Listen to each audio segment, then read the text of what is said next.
प्यारे बच्चों, कैसे हैं आप सभी। आई होप आप सभी बच्चे बहुत अच्छे होंगे। सो स्टूडेंट्स, अब हम पढ़ने वाले हैं chapter number 6 which is division. यानी कि हमें मल्टीप्लिकेशन आ गया है, अब डिवीजन की बारी है। जिस तरीके से मल्टीप्लिकेशन को हमने समझा था रिपीटेड एडिशन, तो डिवीजन भी हमारा रिपीटेड सब्ट्रैक्शन ही होता है। आप बच्चों मल्टीप्लिकेशन के बाद आपको थोड़े से तो टेबल स्ट्रांग हो ही गए होंगे, तो डिवीजन फिर आपके लिए इजी होने वाला है। और अगर अभी भी टेबल स्ट्रांग नहीं हुए हैं तो जस्ट मेक श्योर कि विद द अगर आप टेबल्स आपके स्ट्रांग नहीं होंगे तो उसके बिना आपकी कैलकुलेशन अच्छी नहीं हो पाएगी। अब यहाँ पर हम देख लेते हैं division is the opposite of multiplication. Symbol of division is this, ये आपके सिंबल ऑफ डिवीजन है। Four groups of 3 balls make 12 in multiplication, but in first group ball in one group is 3 and second group 4। तो आप यहाँ पर 3 multiply by 4 करा, आपका answer आ गया। नेक्स्ट हम ये फाइंड आउट करेंगे कि हर एक ग्रुप में कितनी बॉल्स थी, तो आप टोटल नंबर को, ठीक है, नंबर ऑफ ग्रुप से डिवाइड कर दोगे तो आपका आंसर आ जाएगा 4 बॉल्स थी। ये आपने कैसे कैलकुलेट करा कि number of total balls number of groups divide किया तो आपका आंसर आया 4। Number of balls in each group is first 4, second and third, ठीक है। तो 12 डिवाइडेड बाय 3 इज टोटल, आपको ग्रुप भी पता चल गई और कितनी बॉल्स थी वो भी पता चल गया। Meaning of division, suppose 15 toys are distributed among 3 childrens. The expression is 15 divided by 3 can be understood in this way: 15 toys distributed equally into 3 children as। तो आप यहाँ पर क्या करोगे कि आप यहाँ पर इक्वल इसे डिवाइड कैसे करोगे, 5 टॉयज 5 टॉयज 5 टॉयज, 3 स्टूडेंट्स में आपने ये डिवाइड कर दिए तो कितना आपका आंसर आएगा 5, ठीक है। अब यहाँ पर 20 डिवाइडेड बाय 4 बोला है तो 20 है। अब इसे डिवाइड करना है आपको 4 पार्ट्स में, तो 1 2 3 4, काउंट करो 1 2 3 4 5। तो आंसर आपका कितना आया, 5 डॉट्स फॉर ईच ग्रुप, तो ये आंसर आ जाएगा हमारा 5, ठीक है। Total numbers, total number of group. बच्चों अगर आपको टेबल्स याद हो गए हैं, आपको यहाँ पर क्या ध्यान देना है कि जो 20 है आपका, आपको ये चेक करना है कि 4 के टेबल में कब आता है, ठीक है। अगर आपको टेबल्स याद हैं तो आपको पता है कि 4 के टेबल में 20 जो है वो 5th प्लेस पर आता है, तो आपका आंसर यहाँ पर क्या हो जाएगा, आपका आंसर यहाँ पर 5 हो जाएगा। 8 डिवाइडेड बाय 4, यानी कि 4 के टेबल में 8 कब आता है, पीछे वाले नंबर को देखना है। 4 के टेबल में 8 कब आता है, 2 पर आता है, तो आपका आंसर हो जाएगा 2। आप इसे दूसरा इस तरीके से भी देख सकते हैं कि 8 को आप इक्वली कितने ग्रुप्स में डिवाइड कर सकते हैं, तो 8 है, 4 एंड 4 इस तरीके से आप डिवाइड कर सकते हैं, तो ये आपका आंसर भी आ जाएगा 2।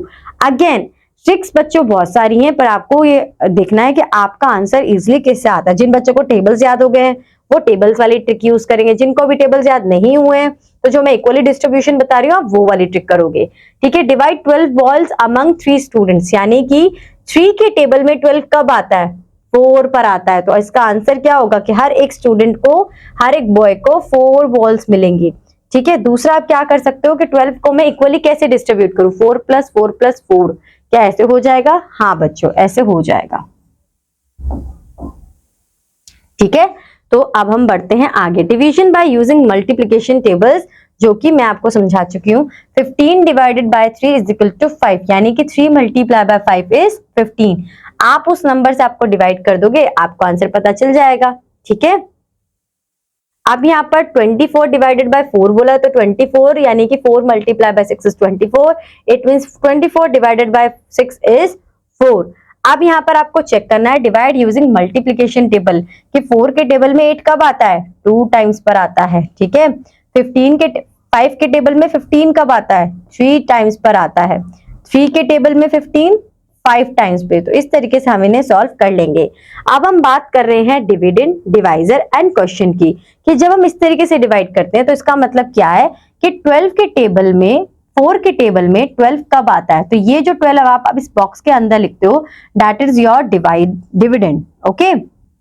और जिस टेबल से आप डिवाइड करते हो दैट इज योर डिवाइजर। और अगर एंड में कुछ बचे, यहाँ तो 0 बच रहा है, वैसे भी आपका 0, तो ये आपका रिमाइंडर और ये आपका क्वेश्चन। तो हमने क्या पढ़ा, डिविडेंड, डिवाइजर एंड क्वेश्चन। तो यहाँ पर अगर हम देखें तो ये क्या है, ये है Q, यानी कि your question, this is your R, this is your divisor और दिस इज योर डिविडेंड,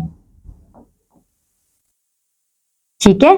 अब यहाँ पर 30 डिवाइडेड बाय 5, तो आपको चेक करना है कि 5 के टेबल में 30 कौन से प्लेस पर आएगा, this is your 6th place, तो आंसर क्या आ जाएगा 6 होगा। ठीक है, यही चेक करना है। अब यहाँ पर 1 के टेबल में 3 कब आएगा, तो 1 के टेबल में 3 3rd प्लेस पर ही आएगा, आप यहाँ पर 3 करोगे और ये आपका 0।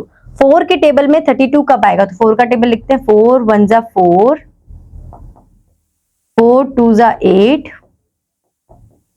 4 3 जा 12, 4 4 जा 16।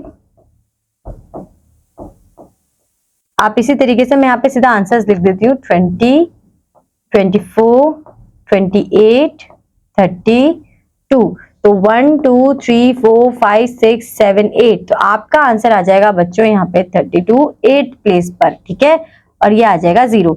9 के टेबल में 72 कब आता है, 9 के टेबल में 72 आता है 8 पर। जो भी यहाँ पर नंबर दिए हुए हैं आप उनका टेबल लिखोगे। क्यों लिखोगे, क्योंकि इसी तरीके से आपको टेबल लर्न होंगे। अब बच्चे जो ये कह रहे हैं मुझे तो टेबल लर्न है, मुझे लिखने की जरूरत नहीं है, आप भी लिखो, इससे और भी ज्यादा स्ट्रांग होंगे। तो जो थोड़ी बहुत दिक्कत प्रॉब्लम्स होंगी वो भी सॉल्व हो जाएंगे। तो 72 को अगर आप डिवाइड करोगे 9 से तो आपका आंसर आ जाएगा 8। इसी तरीके से आपको ये क्वेश्चन करना है। डिवाइड 20 एप्पल्स अमंग 4 बॉयज, यानी कि चेक करो 4 के टेबल में 20 कब आता है, 5 टाइम्स में। तो यहाँ पर कितनी कितनी हम वो करेंगे डिस्ट्रीब्यूट, 5 5 5 एंड 5। ओके, आगे तो यहां पर हमारा आ गया आंसर 5। 3 के टेबल में 12 कब आता है बच्चों, 4 पर। तो यहां पर हम क्या कितना डिस्ट्रीब्यूट करेंगे, 4 पर। ठीक है, 2 के टेबल में 6 कब आता है, 3 पर, यानी कि 3 3। आपको इस तरीके से क्वेश्चंस कंप्लीट करने हैं और ये आ गई आपकी एक्टिविटी जो आपको परफॉर्म करनी है। और इसके बाद आपका ये जो चैप्टर है यही खत्म हो गया। तो आई होप स्टूडेंट्स आपको डिवीजन करने में मजा आया होगा, समझ में आया होगा। अब मैं आपको मिलूंगी आपकी नेक्स्ट क्लास में। Till that bye bye, have a good day बच्चों।